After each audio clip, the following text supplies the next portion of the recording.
Hi, and welcome to another Hopper on 6502 video. This is the Hopper 6502 single board computer.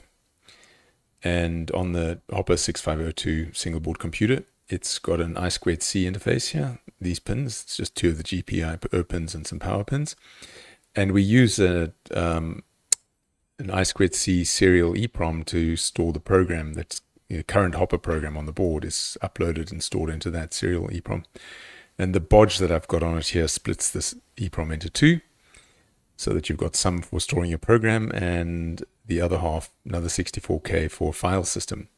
Now in this video, I've built a little real-time clock module using through-hole components. So this little DS, I think it's called a DS1307, that guy there.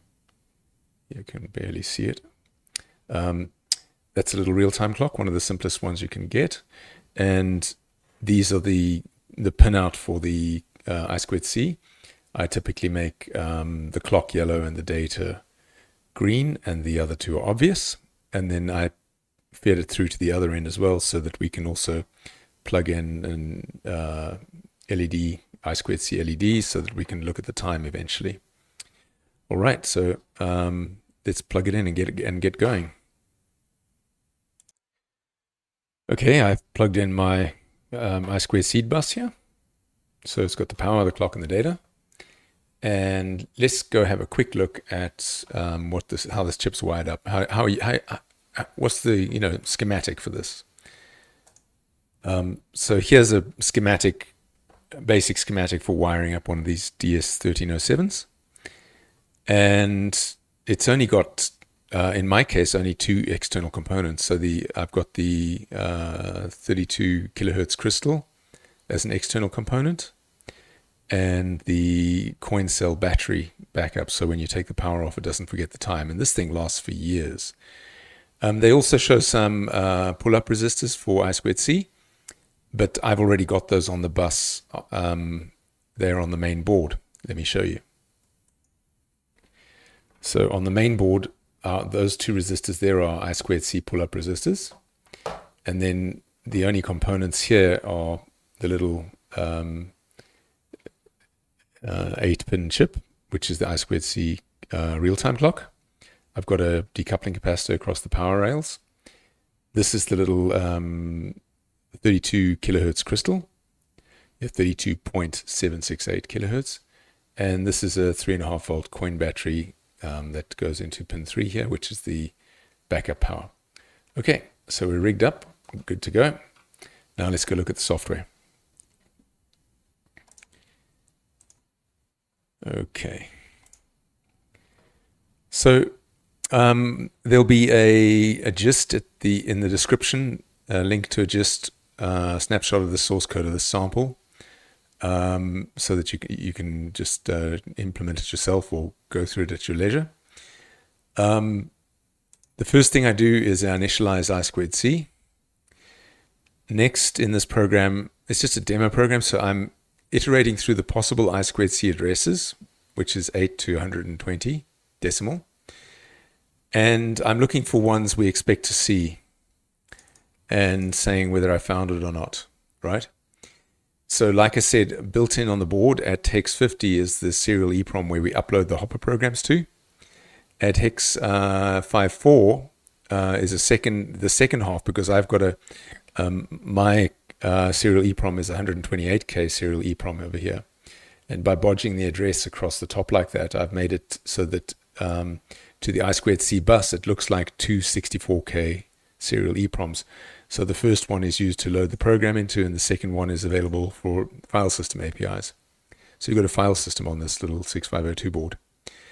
Then I've got this I2C display, which we don't have plugged in yet, and that's at hex address 70. And then at hex address 68, it should find this the clock. So let's see if it does. Plugging the power in, and it's compile this. So in Hopper, this is a development environment of Windows. All the options are on the menus, and I'm using shortcut keys to get to them. So I pressed F7 to compile. So now if I press F5, it'll launch the debugger and upload the program into the board. So it's busy uploading, bottom of the screen there. Successfully uploaded. Right, so let's do this first bit of the program here. We'll run through this loop and see which and this is just it's a way to, if you just do a begin with the address and then call end should result with a success case, which is 0. If that happens, it means that the device is on the bus. So let's put a breakpoint down here on F9. There's a breakpoint. So I'm going to press F5. So this is going to run in the debugger and stop on the breakpoint. All right. And if we look at the serial console, which is the green on black on the top right, it found both the EEPROMs, the program one and the files one, and it found our little real-time clock. So it says all of those existed. If it didn't exist, it was going to break out of here and say failed, since it's a real-time clock demo. Now it's going to initialize the real-time clock driver. So there's 2 units being used here. The one is the driver and the other is real-time clock. So this driver here, if I go into it, says RTC driver. That unit name is RTC driver, and this one is specifically for the DS1307. So all RTC drivers have the same unit name because you only use one at a time. And then the real-time clock unit, which has got all the sort of high-level functionality of a real-time clock, is the RTC unit. And depending on the real-time clock, there may be quite a lot of different functionality. In our case, we're just interested in setting the time and getting the time and date. So it's got these properties, time and date. So we're going to use those. So, and I clicked on things to jump to them. So if I press Control backspace, it'll jump back and jump back again. And here we are back in the program. That's where we are in the debugger. So we're going to initialize I'm pressing F10. Steps over that, initializes it. Does the display exist? It should be false. If we look on the right in the debugger here, you can't really see behind the image, but it says display exists equals false. And that's a bit weird. Why did it think display exists equals true? Got a bug in my program?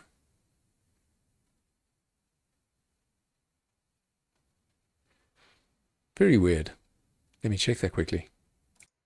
Yes, I do have a bug. I've got display exists equals true when it finds the EEPROM. I just cut and pasted from this one. So let's build that again.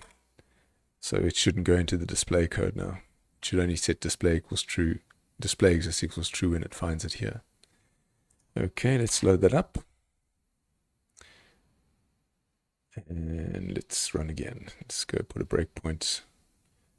So last time it went in here by mistake. So we put a breakpoint on if display exists, F5 to run to there, and now it says display exists equals false, and it didn't find it. So it should step over this now. Much better. When I was testing, I had them all plugged in, so I never tested without it. Now this here, interesting functionality. If you're running in the debugger, it'll set the real-time clock by calling across the serial port, this cable here, to your Windows computer and saying what's the time. So the Hopper monitor, which is what supports the debugger, has a feature in it where you can ask your host machine what the time is. Let's step in and see how that works. So the first API it calls is, am I in the debugger? And yes, it is, so it'll carry on. And then it asks the desktop machine what the time is. So we step over there. And I should move this out the way. So let's move that out the way. Move it up there for now. That'll do. There you go. So let's switch out of hex display and we should see the time on the right here. Yeah. So this is the time and date that it got back from the debugger, from the clock on your desktop computer. And now it's going to set them into the real-time clock. So it's going to set the date as substring 010, so the first 8 characters, and then substring 11, last 8 characters gets used to set the time. So set the time, reset the driver. It doesn't do anything for this one, but for some it does, and then it just output to the console here that we've set from the debugger. And these 2 lines that you have just to verify that if we get the time again, it's what we expect it to be. So we step on those 2. And then we can see on the right here, it actually did set the time and date to what we expected it to be. Now it's going to jump out of there with success. and it's throwing away the return value, because if it's not running in the debugger, this is going to return false, and it'll just use whatever time was set on it. Now, what does our loop do?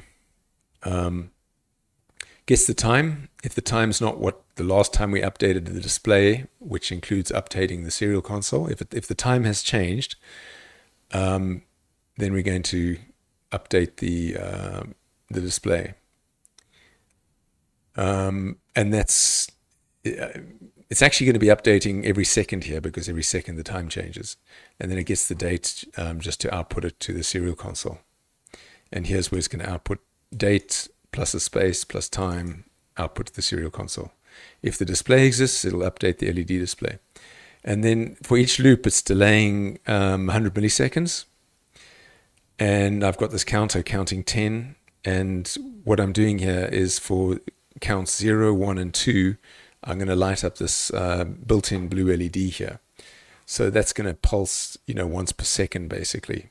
It's going to be on for, 30% of the second and off for 70% of the second. But it gives us a little heartbeat so we can see what's going on. All right, so let's just F5 this and see what happens. So you can see our pulse is going on once per second here. It's actually a bit slower right now because it's running in the debugger by the look of it. But that's the general idea. So there we go. We're getting one every second. No, it's correct. It's correct. Okay, because there's increments of 1 here. So anyway, if we can stop this, exit out, switch it in optimization, run it again.